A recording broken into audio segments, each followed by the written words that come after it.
nama saya Nurhanis binti Saad, nombor pendaftaran 03 DUB 25F1029.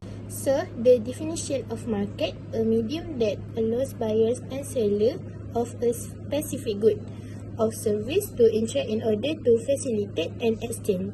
Market do not necessarily need to be a physical meeting place.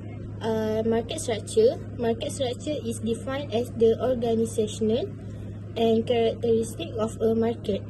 The concept of a market structure is therefore understood as those characteristics of a market that influence the behavior and result of the firm working in that market. So this is the characteristics of perfect competition market. So first, large number of buyers and sellers.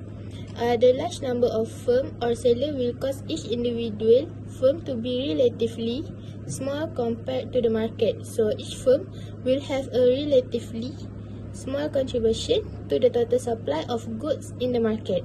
Second, firm either price takers or acceptors. Individual firm in a market are not able to control the price of their products.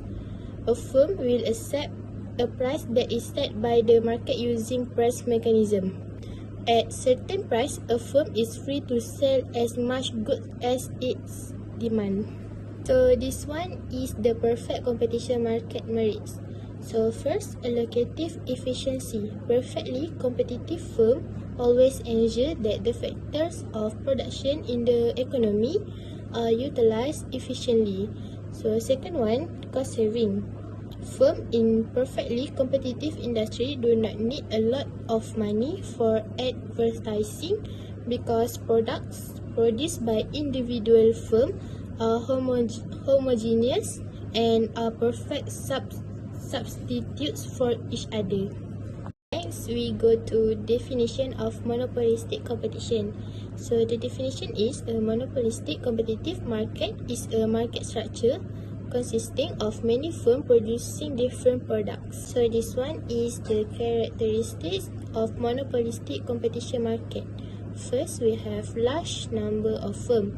The number of firms is a monopolistically competitive market is large, but not as large as the number of firms in a perfectly competitive market.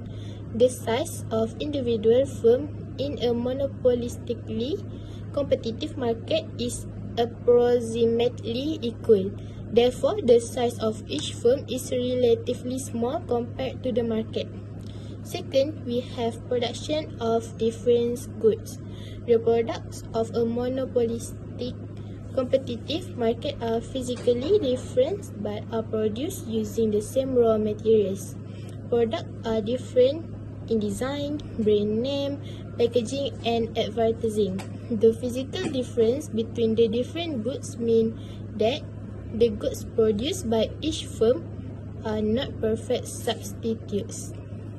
So the definition is a market structure made of a number of small firms, usually more than 2 firms but not as many as monopolistic competition. Case of oligopoly. First, price determined based on cooperative principle, mutually dependent, enable firm to set high price. Second, a small number of firms control large share of the market.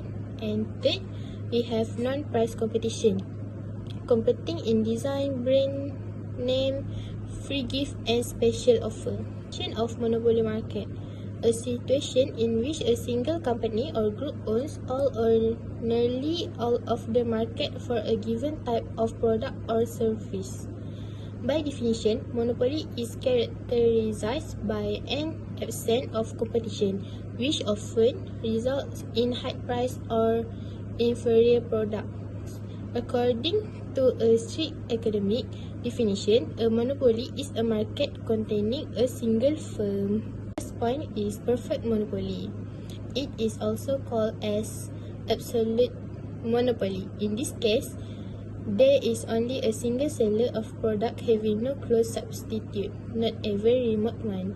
There is absolutely zero level of competition. Such monopoly is practically very rare.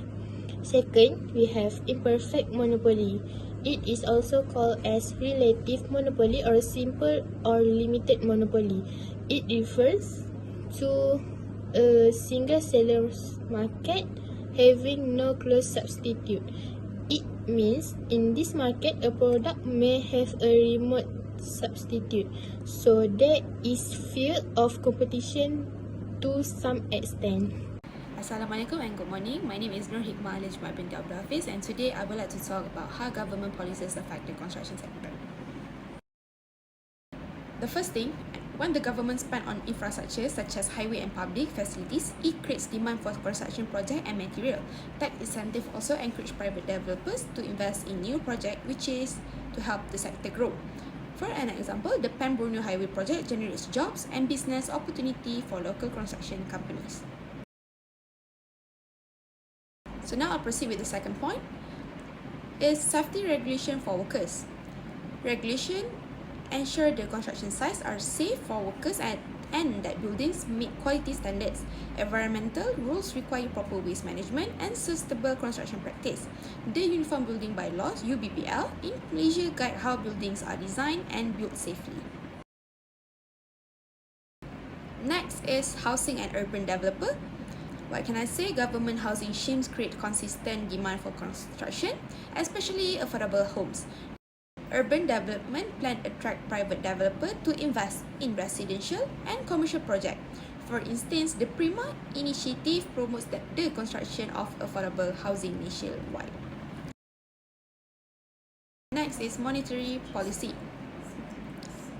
Monetary policy affect construction indirectly through interest rate. Lower rates make borrowing cheaper, enabling developer to fund project more easily. Conversely, higher rates increase loan costs, which may slow down construction activities. Overall, fiscal policy, regulations, housing initiative, and monetary policy all play a crucial role in shaping construction sector. Now I'll proceed with the discuss macroeconomic issues such as inflation, unemployment or interest rates and how they influence construction activities. So, the first of all is inflation increases the price of material, equipment and labor in construction. What can I say? When inflation rises, the cost of material like steel and cement becomes more expensive. This makes construction project harder to complete within budget and some project may be delayed or cancelled. Contractors and developers face higher risks because price keep changing. The second thing is unemployment reduces demand for new houses and buildings. When many people lose their job, they cannot afford to buy homes or invest in new property. This lower construction activity, especially in housing project. However, high unemployment can also make labor cheaper, but skilled worker might leave the industry. Lastly is interest rate affect borrowing costs and developer and buyer. When interest rates are high, it becomes expensive to borrow money for building or buying property. As a result, fewer projects are started and housing demand drops. When interest rates are low, more people and companies can afford to build and invest, which boosts construction activity. Inflation increases building costs, unemployment lower high demands, and interest rates affect investment level. When the company is stable, with low inflation, more jobs and low interest rate, construction projects grow faster, so the health of the construction industry always depends on the overall economy. Assalamualaikum. My name is Batu Syadana binti Muhammad Zaki and my matrix number is 03 DUB 25F 1028. So I would like to talk about international trade in the construction industry. So international trade plays a major role in the development and sustainability of the construction industry. The exchange of goods, service and investment between countries affect the availability, cost and quality of construction resources. So here are the international trade in the construction industry. So the first one is import of construction materials. Second one is export opportunities. Third one is foreign direct investment, which is FDI. And the fourth one is labor and workforce mobility. The fifth one is impact of global trade policies. So the last one is technology and knowledge transfer.